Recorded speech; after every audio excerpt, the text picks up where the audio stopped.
Hello everyone, welcome back into this channel, and in this video I'll like to show you the way how you can add the comment on Instagram Reels into Instagram Story.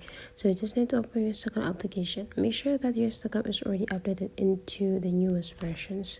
And the next is just go visit your Instagram Reels or go click into the search button and get the Reels that you want. And now just need to open the comment section.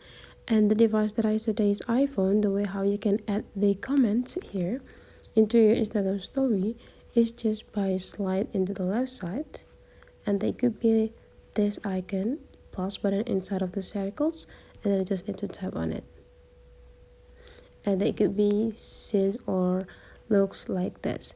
So now you're already got this, and you're ready to place it into the specific area, and then you just need to add into your story. So that was for this tutorial. Hopefully you enjoyed this, and let's meet again into other tutorial.